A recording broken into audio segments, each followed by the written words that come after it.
On the morning of September 1st, 1939, as German forces invaded Poland and initiated the Second World War, Adolf Hitler was already dependent on drugs that would eventually destroy his mind and body over the next 6 years.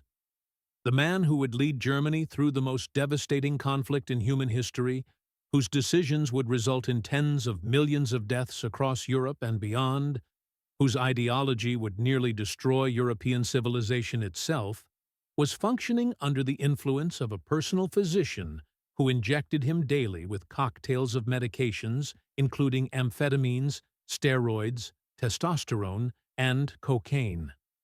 This is the complete and comprehensive story of how Adolf Hitler became a drug addict, how his physician Theodor Morell systematically enabled and encouraged this addiction for his own profit and advancement, how the drugs progressively destroyed Hitler's physical health and mental capacity, how this pharmaceutical dependence affected his judgment during critical moments of the war, and how the addiction ultimately contributed to both Hitler's personal destruction and Germany's catastrophic defeat.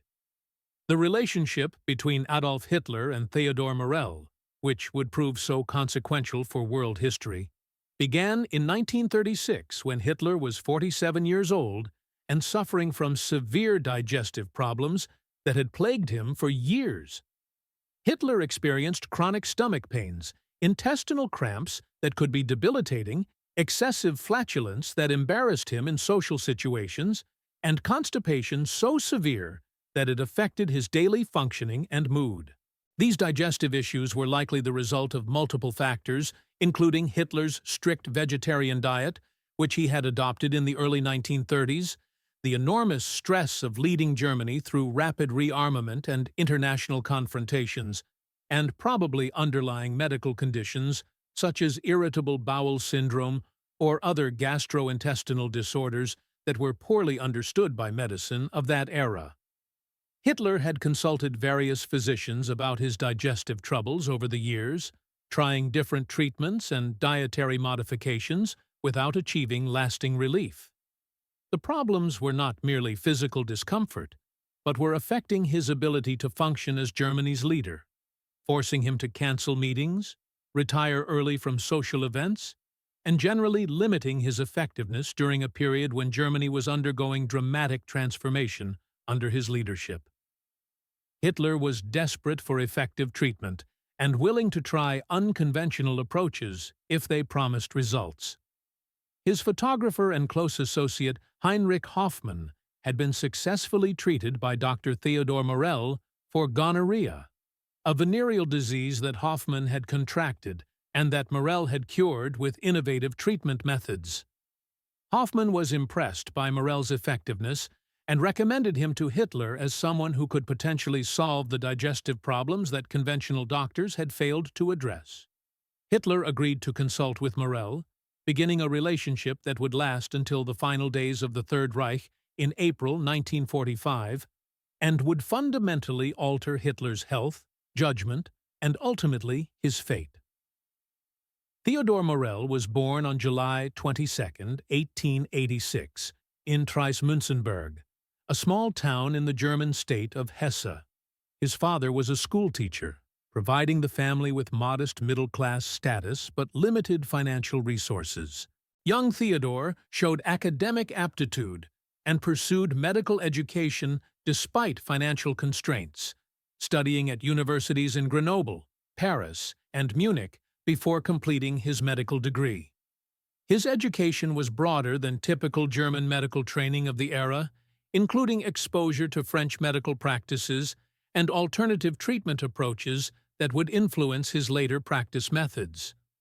After completing his medical studies, Morell served as ship's doctor on passenger vessels sailing between Germany and various international destinations. This experience exposed him to tropical diseases and unconventional medical challenges that required creative problem-solving with limited resources. The ship doctor experience also taught Morell to be self-reliant, to make quick decisions without consulting colleagues, and to develop confidence in his own judgment even when it contradicted conventional medical wisdom. Following his time at sea, Morel established medical practice in Berlin, initially focusing on dermatology and treatment of venereal diseases.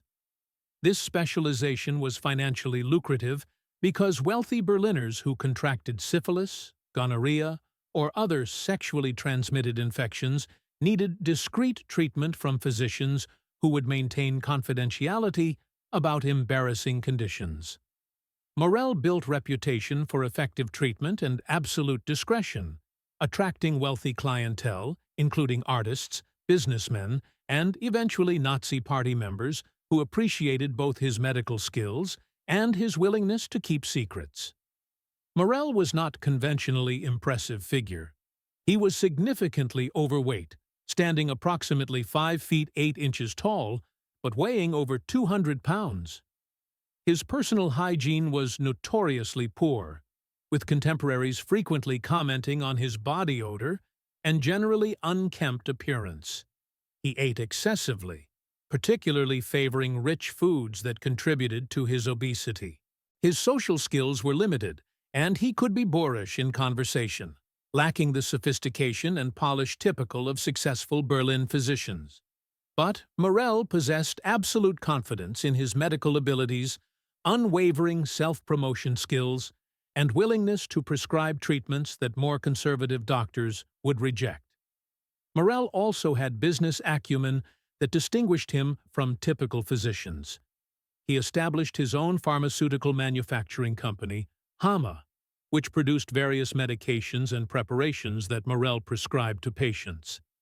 This vertical integration allowed Morel to profit both from medical consultations and from manufacturing the drugs he prescribed, creating obvious conflict of interest that would have troubled ethical physicians but did not concern Morel. His Hama company produced vitamin preparations, hormone extracts, and various proprietary formulations that Morel marketed aggressively. When Morel first examined Hitler in 1936, he quickly assessed the situation and prescribed treatment regime centered on Mutaflor, a probiotic preparation containing Escherichia coli bacteria strain that Morel claimed would restore healthy intestinal flora and alleviate digestive problems. Mutaflor was actually legitimate treatment with some scientific basis, unlike many remedies Morel would later prescribe. The probiotic bacteria did help restore balance to Hitler's gut microbiome, and within weeks, Hitler experienced significant relief from the chronic stomach problems that had plagued him. Hitler was thrilled with the results. For the first time in years, he could eat without experiencing severe cramping. His flatulence decreased. His constipation improved. He felt better physically, and his mood improved correspondingly. Hitler declared Morel a miracle worker and appointed him as personal physician, dismissing or marginalizing other doctors who had failed to solve his problems. This initial success gave Morel enormous credibility with Hitler and established pattern that would persist throughout their relationship. Hitler trusted Morel completely and rejected any criticism of Morel's methods from other physicians or advisors. But Morel's treatment of Hitler went far beyond probiotics for digestive issues. Having gained Hitler's complete trust through successfully treating the stomach problems, Morel quickly began expanding his medication regime to address other real or imagined health issues. Morel was an entrepreneurial physician who saw Hitler not just as patient, but as opportunity for professional advancement, financial profit, and historical significance. Treating Germany's Führer provided Morel with status, wealth, and power that he could never have achieved through normal medical practice. Morel began keeping extraordinarily detailed medical records documenting every treatment he administered to Hitler. These records, which survived the war and have been extensively analyzed by medical historians, provide unprecedented documentation of a head of state's drug use. The records show dates, times, and contents of injections, oral medications prescribed, and Hitler's reported symptoms and responses. Morell's compulsive record-keeping, probably motivated by desire to document his important role in history, inadvertently created damning evidence of systematic drug abuse that he facilitated and profited from for 9 years. The most significant and ultimately most destructive drug that Morell prescribed to Hitler was methamphetamine, marketed in Germany under the brand name Pervitin. Methamphetamine had been synthesized in 1893 by Japanese chemist Nagai Nagayoshi, but it was not widely used medically until the 1930s, when German pharmaceutical company Temmler began manufacturing and marketing it as Pervitin in 1938. Temmler marketed Pervitin as miracle drug that increased alertness, reduced fatigue, enhanced physical performance, improved mood, and allowed people to function effectively with minimal sleep.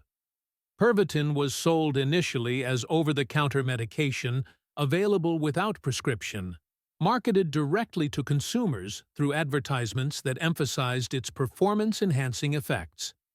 The drug became enormously popular in Germany during the late 1930s, with millions of tablets sold to civilians who used it for various purposes, including studying, working long hours, losing weight, and simply feeling more energetic. Housewives used Pervitin to complete household chores. Students used it to stay awake studying for examinations. Workers used it to maintain productivity during long shifts. The drug seemed to be a harmless miracle that made life easier and more productive. The German military quickly recognized Pervitin's potential for military applications. Pilots needed to stay alert during long missions. Tank crews needed to remain focused during extended operations. Infantry soldiers needed energy for forced marches and sustained combat. The Wehrmacht began distributing Pervitin tablets to military personnel in large quantities, with millions of tablets issued to soldiers, particularly during the invasions of Poland in 1939 and France in 1940. Some military historians have argued that methamphetamine gave German forces significant advantage during early blitzkrieg campaigns by allowing soldiers to operate continuously without sleep for days at a time. Hitler began taking Pervitin regularly, probably starting in late 1937 or early 1938, based on Morell's records and historical accounts. Initially, he took methamphetamine in tablet form, swallowing pills that Morell prescribed for fatigue and to enhance his energy during long working days. The effects were immediately obvious and deeply appealing to Hitler. He felt dramatically more energized. His chronic fatigue disappeared, his mood elevated, he could concentrate intensely for extended periods, and he could deliver lengthy speeches to mass rallies without exhaustion. The drug seemed like perfect solution for a leader facing enormous responsibilities of governing Germany and preparing for potential war. Hitler's daily routine was extremely demanding. He typically woke late, often not rising until mid-morning or even noon. He would then work through afternoon and evening, attending meetings, delivering speeches, hosting dinners with associates, and working on documents and decisions late into night.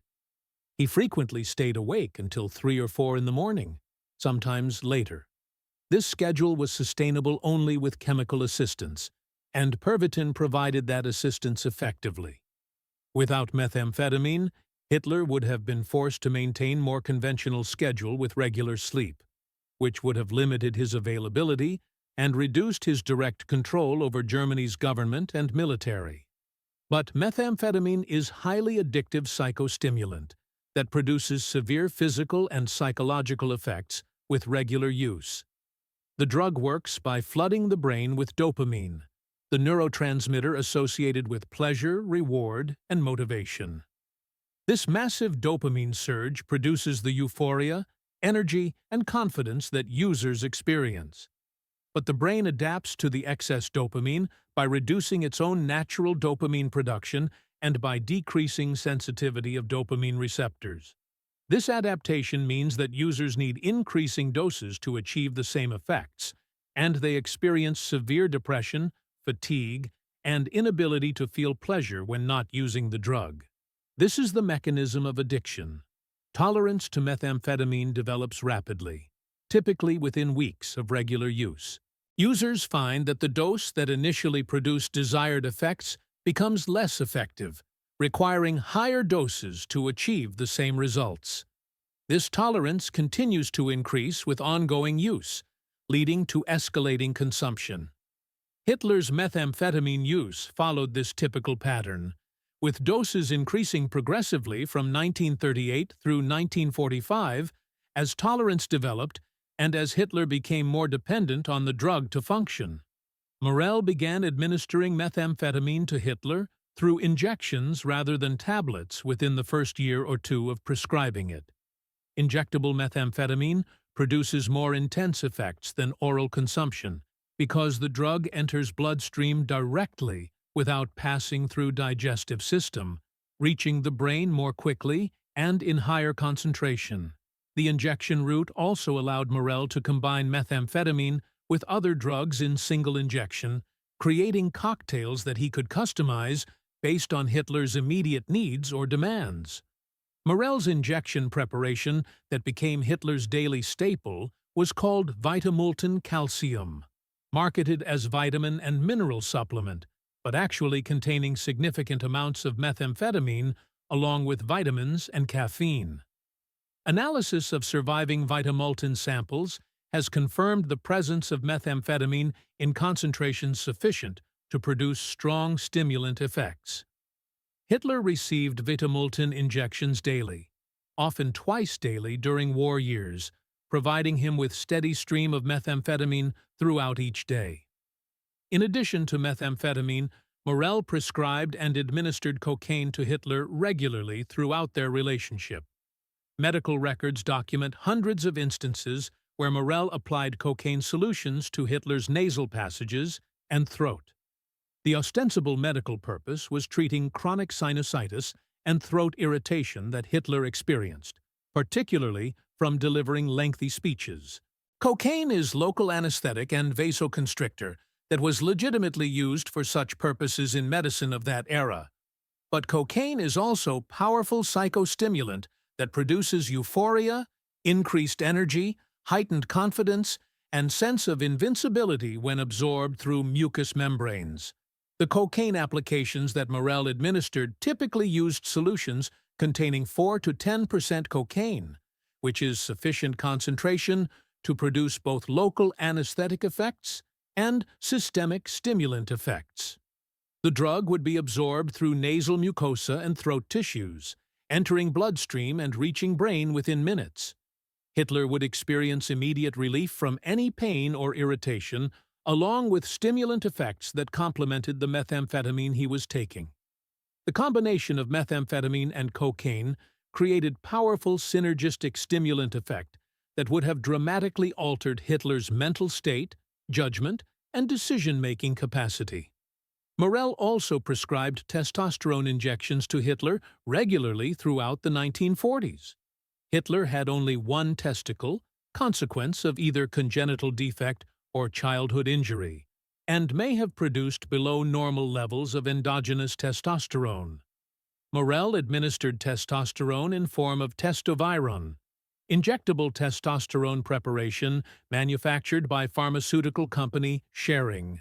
The medical rationale was that testosterone supplementation would improve Hitler's energy, vitality, libido, and overall masculine vigor. Testosterone is androgenic hormone that promotes male secondary sexual characteristics and has multiple physiological effects, including increased muscle mass, bone density, red blood cell production, and libido. But testosterone also has psychological effects, including increased aggression, risk-taking behavior, competitiveness, and feelings of dominance. These psychological effects would have reinforced Hitler's natural tendencies toward aggressive foreign policy, military adventurism, and domineering leadership style. Testosterone supplementation in man, already predisposed to aggression and grandiosity, would amplify those tendencies, potentially contributing to increasingly reckless decision-making during war years. Beyond stimulants and hormones, Morell's medication regime for Hitler included truly bewildering array of substances. Morell's records document over 90 different preparations that he prescribed or administered to Hitler at various times during their 9-year relationship. These included multiple vitamin preparations, particularly B-complex vitamins and vitamin C, administered orally and by injection. Morell marketed these as energy treatments and general health tonics. Various hormone extracts from animal glands, including prostate, seminal vesicles, pancreas, and liver. These preparations were based on discredited medical theory that consuming or injecting animal gland extracts would improve function of corresponding human glands. Atropine, anticholinergic drug that reduces intestinal cramping but also causes dry mouth, blurred vision, confusion, and urinary retention. Mutaflor, the probiotic preparation that had initially helped Hitler's digestive problems and remained part of his daily regimen. Anti-gas pills containing various substances intended to reduce intestinal gas and bloating. Eucadol, brand name for oxycodone, powerful opioid painkiller. Morell prescribed Eucadol for Hitler's stomach pains and also probably to help him sleep after stimulant-filled days. Numerous proprietary preparations that Morell manufactured in his Hama pharmaceutical factory, with compositions that were not fully disclosed, but probably included various vitamins, minerals, caffeine, and possibly other stimulants or drugs. The pharmaceutical cocktail that Hitler consumed and received through injections was not based on rational medical science, but rather on Morell's entrepreneurial opportunism, Hitler's hypochondria, and willingness to try any treatment that might help him, and the enabling dynamic between physician and patient, where Morell provided drugs that Hitler wanted rather than treatments that Hitler needed. The physical and psychological effects of this medication regime became increasingly evident as the years progressed. By 1940, approximately 3 years after beginning regular stimulant use, Hitler began exhibiting visible tremor in his left hand. The tremor was initially subtle, but became progressively more pronounced over subsequent years. By 1943, the tremor was obvious to anyone who observed Hitler closely, and by 1945, it was so severe that Hitler had difficulty controlling his left arm. The cause of Hitler's tremor has been debated by medical historians. Some have suggested Parkinson's disease as explanation, pointing to other symptoms Hitler exhibited, including stooped posture, shuffling gait, and mask-like facial expression that developed in later years. But these symptoms are also consistent with drug-induced Parkinsonism, neurological syndrome caused by damage to basal ganglia of brain from chronic stimulant abuse.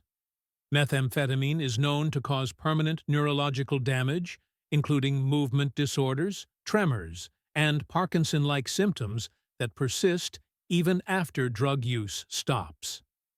Given Hitler's years of daily methamphetamine use in increasing doses, drug-induced Parkinsonism is at least as plausible as Parkinson's disease as explanation for his tremor. Hitler's mood became increasingly unstable during war years, with dramatic swings between euphoria and deep depression. Associates described Hitler as capable of sudden explosive rages, where he would scream at subordinates, blame them for failures, threaten severe punishments, and generally lose control. These rages could last for extended periods and often resulted in dismissals of competent officers or officials who had displeased Hitler. The mood instability is consistent with chronic stimulant abuse, which disrupts normal brain chemistry and causes emotional dysregulation that worsens with continued use. The insomnia that Hitler experienced throughout his adult life worsened dramatically during war years. He frequently stayed awake until dawn, unable to sleep despite exhaustion. This insomnia was partly due to stress and Hitler's natural night owl tendencies, but it was also a direct consequence of heavy stimulant use. Methamphetamine and cocaine are powerful stimulants that prevent sleep by keeping brain in heightened state of arousal. Hitler's practice of taking stimulants throughout day meant that he had high levels of these drugs in his system at night when he tried to sleep, making restful sleep impossible. To address the insomnia problem, Morell prescribed sedatives and opioids that would counteract the stimulants and allow Hitler to sleep. This created a pattern of polydrug abuse, where Hitler used stimulants during day to maintain energy and sedatives at night to achieve sleep. The body becomes physiologically dependent on both types of drugs, requiring stimulants to function during waking hours and depressants to rest. This type of polydrug dependence is extremely difficult to break and causes severe withdrawal symptoms if either drug class is discontinued. The decision to invade Soviet Union on June 22, 1941, Operation Barbarossa, was made when Hitler was heavily using stimulants and experiencing their psychological effects. Hitler believed that Germany could defeat Soviet Union through rapid blitzkrieg campaign lasting 3 to 4 months, similar to successful campaign against France in 1940. This assessment was catastrophically wrong, based on poor intelligence about Soviet military capabilities, industrial capacity, and willingness to accept casualties. But Hitler's drug-enhanced confidence may have contributed to his willingness to undertake such enormous strategic gamble despite warnings from military advisors about risks. During Barbarossa campaign in second half of 1941, Hitler's drug use intensified further as stress of directing massive three-front invasion combined with unexpected Soviet resistance and growing casualties.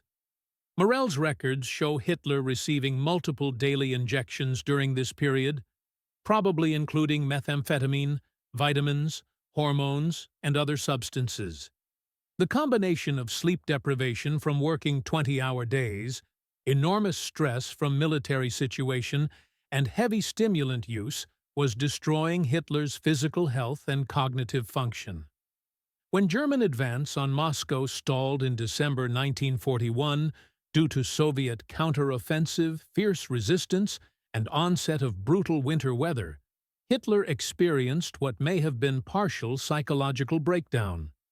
He fired his army commander-in-chief Walter von Brauchitsch and assumed personal command of German army himself, decision with devastating long-term consequences. Hitler's increasing micromanagement of military operations from this point forward, his rigid refusal to allow tactical retreats even when militarily sensible, and his insistence on holding untenable positions caused unnecessary German casualties and contributed directly to Germany's eventual defeat.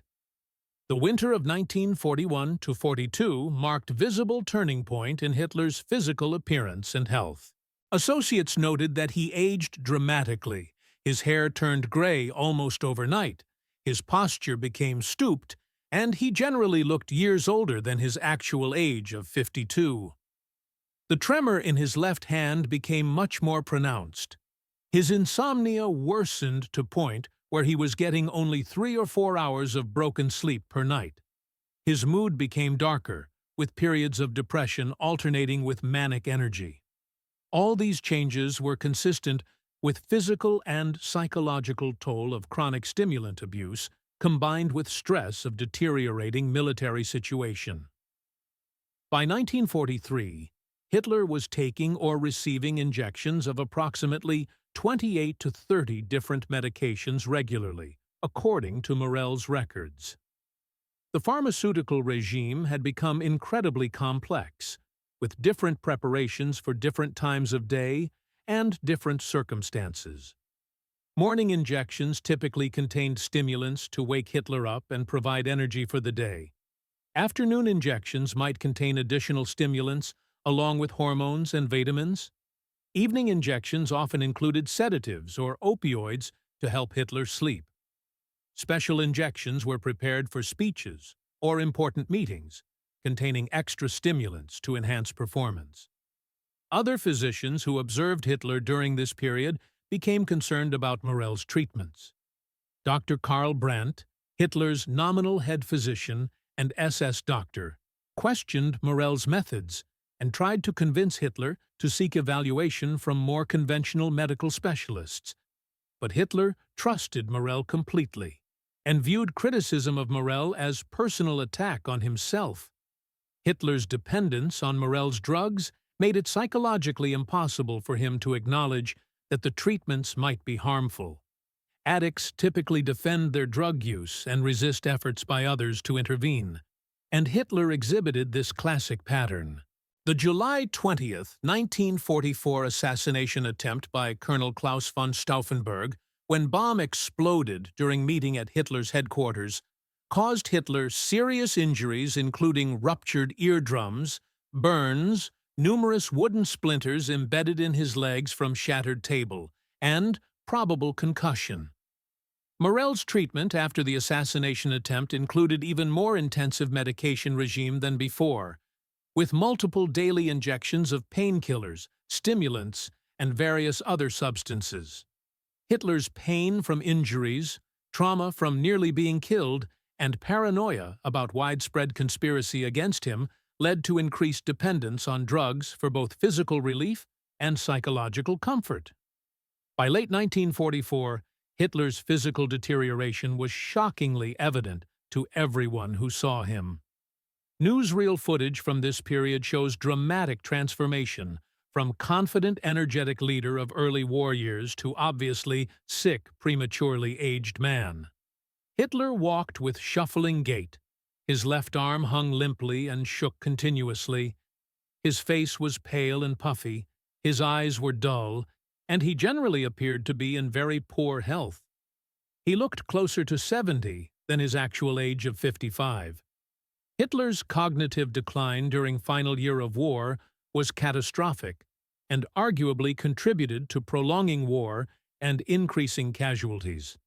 He made increasingly irrational military decisions, insisted on defending indefensible positions, refused to allow tactical retreats that could have saved German forces, and clung to delusional beliefs about secret weapons and miracle victories that would reverse Germany's fortunes. While Hitler's ideology and personality traits contributed to these failures, his drug-impaired judgment made them significantly worse.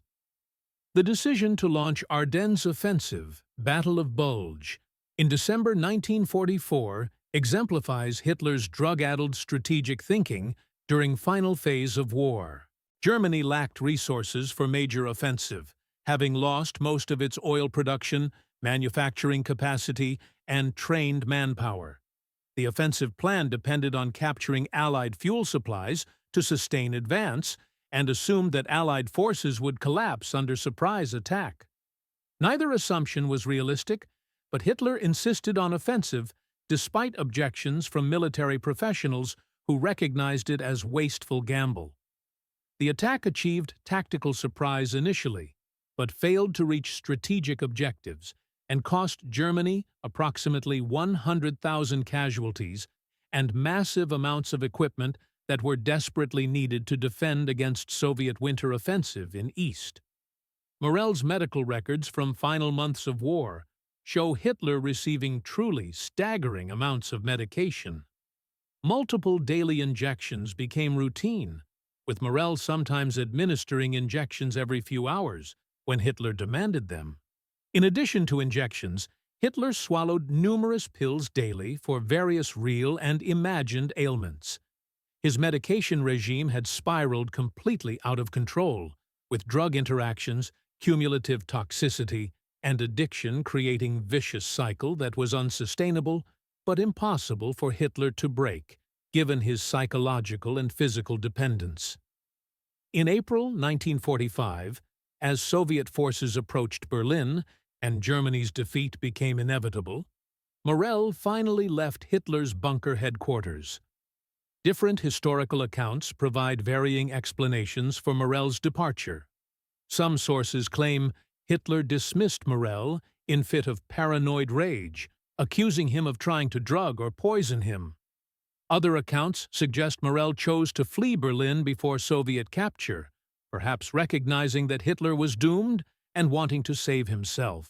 Either way, Morell's departure in mid-April 1945 left Hitler without his primary drug supplier at moment when Hitler's physical and psychological dependence on medications was at maximum intensity. The withdrawal from stimulants and other drugs that Hitler experienced after Morell's departure would have been extremely difficult, producing severe depression, fatigue, inability to concentrate, physical pain, and possibly dangerous cardiovascular effects. Some historians have speculated that Hitler's suicide on April 30, 1945, might have been influenced partly by withdrawal symptoms, making his situation seem even more hopeless than objective circumstances warranted. While Hitler's suicide was primarily driven by military defeat and desire to avoid capture by Soviets, drug withdrawal may have contributed to his mental state and decision to end his life. Hitler committed suicide in his Berlin bunker on April 30, 1945, as Soviet forces fought in streets above and prepared to storm the bunker complex. He shot himself with pistol after taking cyanide, according to testimony from subordinates who witnessed aftermath. His body and that of Eva Braun, who committed suicide alongside him after their marriage ceremony the previous day, were carried outside and burned with gasoline by SS guards to prevent Soviets from capturing and displaying the corpses. The remains were only partially consumed by fire before Soviet troops overran the area. Because Hitler's body was not available for thorough autopsy, direct physical evidence of drug use at time of death does not exist. Soviet forces recovered partial remains, but their examination was limited and politically motivated, with Soviet authorities making various claims about Hitler's death that were intended for propaganda purposes rather than scientific accuracy. However, Morell's extraordinarily detailed medical records, which were captured by Allied forces and have been extensively analyzed by medical historians and toxicologists, provide overwhelming documentation of Hitler's drug abuse throughout final 9 years of his life. Theodor Morell survived the war, fleeing Berlin before Soviet capture, and eventually being detained by American forces. He was interrogated extensively about his treatment of Hitler, providing detailed accounts of medications he prescribed and defended his treatments as medically appropriate based on Hitler's symptoms and conditions. American and British medical officers who interrogated Morell and examined his records concluded nearly unanimously that Morell was medical charlatan who had prescribed dangerous and inappropriate medication regime that harmed Hitler rather than helping him. Morell was not prosecuted for war crimes at Nuremberg trials or in subsequent proceedings. While his treatment of Hitler was medically unethical and probably hastened Hitler's physical and mental deterioration, it did not constitute prosecutable war crime under international law. Morell was released from Allied custody after interrogation and lived in relative obscurity until his death in May 1948 at age 61.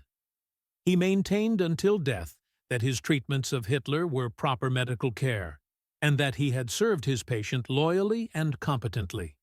He showed no remorse for facilitating Hitler's drug addiction and no recognition that his medications contributed to prolonging war that cost millions of lives. The historical question of how much Hitler's drug use affected his decision-making and the course of World War II remains subject of scholarly debate. Traditional historians emphasize that Hitler's ideology, established personality traits, and political circumstances were primary determinants of his actions, with drugs playing only secondary or supporting role. This view holds that Hitler would have made essentially the same decisions even without drug use, because his core beliefs and strategic goals were consistent throughout his career, from Mein Kampf through his final political testament. Other historians, and particularly those with medical or psychiatric training, argue that chronic drug abuse significantly impaired Hitler's cognitive function, judgment, and decision-making capacity, particularly during later war years when evidence of cognitive decline is most obvious. This view holds that while drugs did not create Hitler's ideology or cause him to start war, they did affect how he prosecuted war and made tactical and strategic decisions during conflict itself. Drug-induced cognitive impairment, paranoia, mood instability, and grandiosity would have made Hitler less able to evaluate situations realistically, more prone to risky decisions, and less willing to listen to advisors or accept unpleasant realities. Several specific wartime decisions warrant particular examination in context of Hitler's drug use.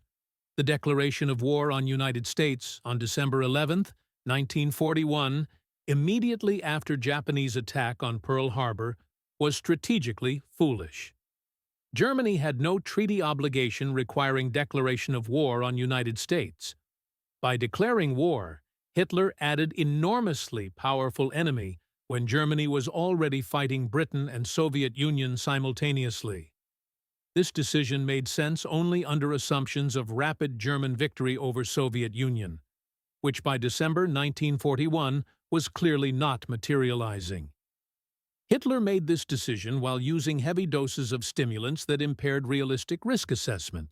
The refusal to allow 6th Army to retreat from Stalingrad in fall and winter of 1942, resulting in encirclement and eventual surrender of approximately 90,000 starving German survivors in February 1943, exemplified Hitler's drug-induced belief that willpower could overcome material reality.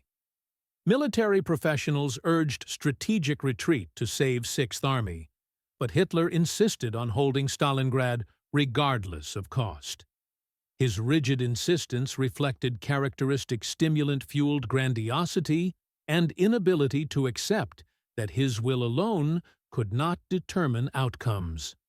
The failure to retreat from North Africa in late 1942 and early 1943, allowing over 250,000 German and Italian troops to be captured in Tunisia in May 1943, was another example of Hitler's drug-clouded strategic judgment. Timely evacuation could have saved significant forces desperately needed elsewhere, but Hitler's grandiosity and stimulant-enhanced confidence prevented rational decision-making about lost cause. Hitler's increasing paranoia during war years, manifested in purges of military leadership, distrust of subordinates, and belief in widespread conspiracy against him, was entirely consistent with stimulant-induced paranoid psychosis. Chronic methamphetamine use commonly produces paranoid delusions, and Hitler exhibited classic symptoms including pervasive suspiciousness, belief in plots and betrayal, and tendency to see enemies everywhere. This paranoia led to dismissal or execution of competent military officers, replaced with loyalists who were afraid to contradict Hitler even when his orders were militarily unsound. The progressive worsening of Hitler's tremor from first appearance around 1940 until his death in 1945 follows trajectory consistent with drug-induced basal ganglia damage. Chronic stimulant abuse can cause permanent neurological injury resulting in tremors, dyskinesias, and Parkinson-like symptoms that persist even after drug use stops. The tremor was not static, but progressively worsened over 5 years, pattern more consistent with cumulative toxic injury than with typical Parkinson's disease progression. Hitler's vegetarianism and obsessive concern with diet created vulnerability that Morel exploited. Hitler believed that proper diet could cure disease and maintain health, making him receptive to Morel's claims about injectable vitamins and organ extracts providing nutritional benefits. But Hitler's actual diet was nutritionally inadequate, lacking sufficient protein, calcium, various vitamins, and essential nutrients. Morel's injections probably did provide some nutritional supplementation, But this minor benefit was vastly outweighed by dangerous drugs delivered simultaneously. The social dynamics surrounding Hitler's drug use were complex and reveal broader dysfunctions in Nazi leadership structure. Hitler's inner circle knew he received frequent injections from Morell, as these often occurred in presence of aides and associates. But most did not know specific contents of injections, and Morell was deliberately vague when questioned about his treatments. Hitler was secretive about his medical issues generally, viewing them as weakness that must be hidden from subordinates and public. Hermann Göring, second most powerful Nazi leader and commander of Luftwaffe, was morphine addict himself following treatment for bullet wound received during Beer Hall Putsch in 1923. Göring understood addiction from personal experience and recognized symptoms in Hitler's behavior. But Göring's own drug problem compromised his moral authority to confront Hitler about the issue. Additionally, Göring disliked Morell personally, viewing him as charlatan and social climber, which made his criticism of Morell easier for Hitler to dismiss as motivated by personal animosity rather than legitimate medical concern. Heinrich Himmler, head of SS and one of Hitler's most powerful subordinates, also distrusted Morell and questioned whether his treatments were appropriate. Himmler had access to SS medical personnel who could have provided evaluation of Hitler's health and Morell's treatments. But like others in Hitler's inner circle, Himmler was afraid to confront Hitler directly about such personal matter, knowing that Hitler's reaction to criticism of Morell was typically explosive anger and accusations of disloyalty.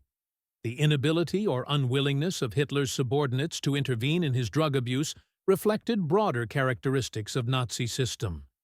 Leadership was based on personal loyalty to Hitler rather than institutional structures or competence-based promotion. Subordinates who told Hitler unpleasant truths or contradicted his views were punished through dismissal, demotion, or worse. This created atmosphere where everyone knew Hitler was being harmed by Morell's treatments, but nobody was willing to risk their position by challenging situation directly. German pharmaceutical industry's role in enabling both Hitler's personal drug abuse and Wehrmacht's mass distribution of methamphetamine deserves critical examination. Temmler Pharmaceutical Company, which manufactured Pervitin, knew drug was addictive and caused harmful side effects based on reports from physicians and users.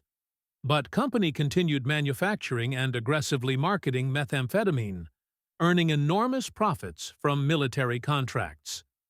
Company executives prioritized profit over public health and enabled drug abuse on massive scale. Medical ethics in Nazi Germany were profoundly compromised by ideology that subordinated individual well-being to state purposes and race ideology. Morell's treatment of Hitler violated fundamental medical ethical principles, including primum non nocere, first, do no harm, and informed consent. Hitler did not receive accurate information about drugs he was taking or their risks and side effects. Morell deliberately obscured drug content of his injections, describing them vaguely as vitamins and energy treatments, rather than accurately identifying methamphetamine, cocaine, opioids, and other substances. This deception prevented Hitler from making informed decisions about his medical care. Contemporary medical understanding of addiction and substance abuse provides framework for analyzing Hitler's case that was not available to his contemporaries. Addiction is now understood as chronic brain disease characterized by compulsive drug-seeking behavior despite harmful consequences. Addictive drugs hijack brain's reward system, causing changes in neural circuitry that persist long after drug use stops. Recovery from addiction requires more than simply stopping drug use. It requires addressing underlying brain changes and developing new coping strategies, typically through combination of medication, psychotherapy, and social support. Hitler exhibited all classic signs of addiction throughout final decade of his life. He developed tolerance, requiring progressively higher doses to achieve desired effects. He experienced withdrawal symptoms when drugs were unavailable, including depression, fatigue, and inability to function normally. He continued using drugs despite obvious harmful effects on his health, relationships, and performance. He was unable to stop using drugs even when circumstances changed, and drug use became clearly counterproductive. These patterns are definitional characteristics of addiction, as understood by modern medicine. The progressive nature of Hitler's addiction is clearly documented in Morell's medical records. Initial treatments in 1936 and 1937 were relatively conservative, consisting primarily of probiotics for digestive problems and modest vitamin supplementation.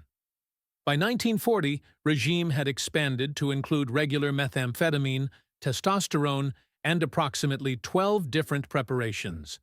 By 1943, Hitler was receiving up to 28 different substances regularly. By 1945, medication regime included over 90 different preparations at various times, with multiple daily injections becoming routine. This escalation follows typical addiction trajectory, where tolerance drives increasing consumption and polydrug use develops as user seeks to enhance desired effects or counteract negative effects of primary drug. Hitler's case is a particularly well-documented example of how addiction progresses when enabler with medical authority provides unlimited supply of drugs, and when user has sufficient power to prevent intervention by others who recognize problem. Hitler's relationship with Morell exhibited classic enabling dynamics found in addiction cases. Morell provided drugs Hitler wanted, received wealth, status, and protection in return, and had powerful personal incentives to maintain Hitler's dependence on his treatments. Hitler trusted Morell completely, despite obvious evidence that treatments were causing harm, defended Morell against criticism, and rejected alternative medical advice. This mutual dependence created a self-reinforcing system that perpetuated addiction until external circumstances. Germany's military defeat finally disrupted it. Broader context of drug use in Nazi Germany and wartime society generally provides important background for understanding Hitler's addiction. Pervitin was legal and widely available in Germany until regulations increased in 1941. Millions of German civilians used methamphetamine for various purposes, including performance enhancement, weight control, and mood elevation. Wehrmacht distributed Pervitin to millions of soldiers during early war years as standard military supply. Drug use was normalized in ways that modern Western societies would find shocking, with methamphetamine viewed as helpful tool rather than dangerous addictive substance. But even within context of widespread Pervitin use in Nazi Germany, Hitler's drug consumption was extreme. Typical civilian or military Pervitin user took occasional tablets for specific purposes: studying for exam, completing difficult task, staying awake during long shift. Hitler received daily injections of methamphetamine combined with cocaine, opioids, hormones, and numerous other substances for years. His polydrug abuse went far beyond typical Pervitin consumption, and would have been recognized as dangerous and pathological even by permissive standards of that era. Impact of Hitler's drug abuse on World War II's final years is difficult to quantify precisely, but was almost certainly significant. Hitler's increasingly irrational decisions during 1944 and 1945 prolonged war unnecessarily, causing millions of additional military and civilian deaths. His refusal to accept military defeat, insistence on fighting to complete destruction, orders for scorched earth policies that would have devastated German infrastructure, and general unwillingness to consider any negotiated settlement all reflected combination of ideological fanaticism and drug-impaired judgment that made him incapable of rational strategic thinking. Some specific examples illustrate how drug-impaired judgment affected military decisions with catastrophic consequences. In late 1944, when it was clear Germany would lose war, rational strategic response would have been defensive strategy aimed at minimizing casualties while negotiating best possible surrender terms.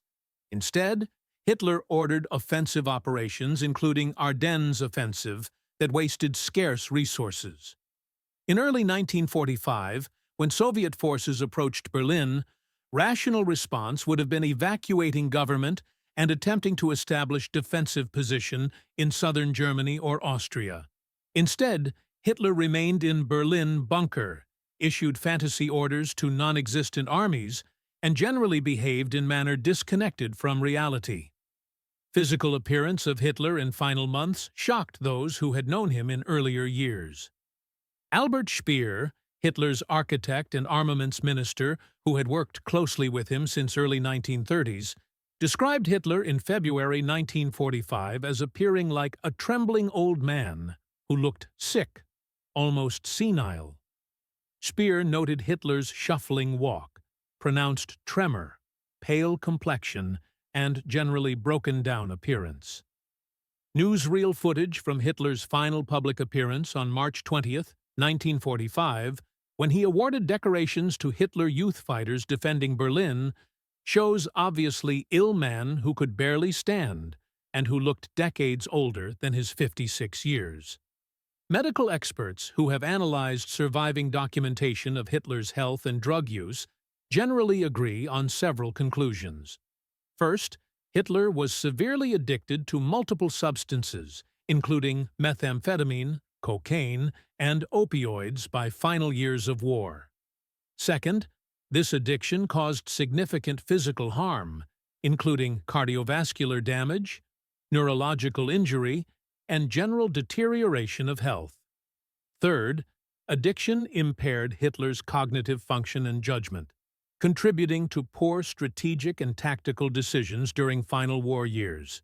Fourth, Morel was an incompetent physician who prioritized his own interests over his patients' well-being and who violated medical ethics through systematic deception and provision of harmful treatments. Counterfactual speculation about how history might have differed if Hitler had received competent medical treatment instead of Morel's drug cocktails is inherently uncertain but worth considering. Without stimulant-induced confidence and grandiosity, Hitler might have been more receptive to military advisors who counseled strategic retreats, defensive positions, and conservation of forces after tide turned against Germany in 1942 and 1943. Germany would still have lost war due to overwhelming Allied advantages in industrial production, resources, and manpower. But war might have ended earlier with fewer casualties if Hitler's judgment had not been impaired by drugs. Alternatively, without stimulants allowing him to work 18 to 20-hour days, Hitler might have been forced to delegate more operational authority to military professionals.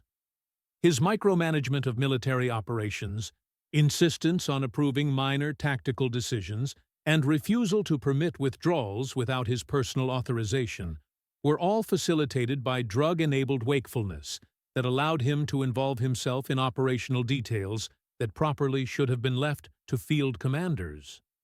Hitler, who needed normal sleep, might have granted subordinates more autonomy, potentially allowing more competent military leadership. Story of Hitler's drug addiction is ultimately cautionary tale about substance abuse, medical ethics, and consequences of allowing political leader to become dependent on dangerous drugs without institutional safeguards. Hitler's drug use did not create Nazi ideology, cause Second World War, or make Holocaust happen. These resulted from Hitler's long-established beliefs and political movement he led. But drugs did contribute to poor decision-making that prolonged war and increased suffering during final years when Germany's defeat was inevitable. But Hitler's impaired judgment prevented rational response to situation. Understanding Hitler as drug addict whose cognitive function and judgment were progressively destroyed by years of methamphetamine, cocaine, and polydrug abuse, adds important dimension to historical understanding of Nazi Germany's leadership failures and military defeat. It does not excuse Hitler's crimes or diminish his moral responsibility for Holocaust and aggressive war. But it does help explain deterioration in decision-making quality that is evident when comparing Hitler's relatively shrewd political and military judgments during 1930s and early war years with increasingly irrational and destructive decisions during 1944 and 1945. Legacy of Hitler's drug addiction extends beyond historical understanding of Second World War to contemporary relevance for understanding dangers of substance abuse generally and importance of medical ethics in controlling access to dangerous drugs. Modern societies struggle with prescription drug abuse, opioid addiction, methamphetamine epidemics, and challenges of regulating pharmaceuticals that have legitimate medical uses but also abuse potential. Hitler's case demonstrates extreme example of what happens when physician prioritizes profit and personal advancement over patient well-being, and when no institutional safeguards exist to prevent medical malfeasance. The story also illustrates how addiction develops through seemingly innocuous beginning. Hitler's initial treatment with probiotics for digestive problems, and progresses through tolerance, escalation, polydrug use, and ultimate destruction of addicts' health and life. This progression follows patterns seen in countless addiction cases across all social classes and historical periods.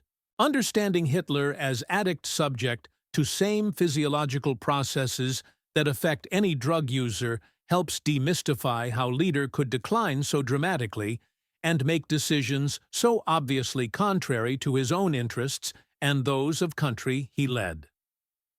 Medical records that Theodore Morell kept provide extraordinary documentation that is rare in historical cases.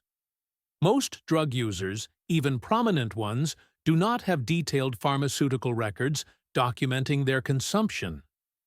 Morell's compulsive documentation, combined with preservation of his records after war, gives historians and medical experts unprecedented ability to analyze addiction case of major historical figure. These records confirm Hitler's drug abuse beyond any reasonable doubt and provide detailed timeline of how addiction progressed from modest beginning to catastrophic endpoint.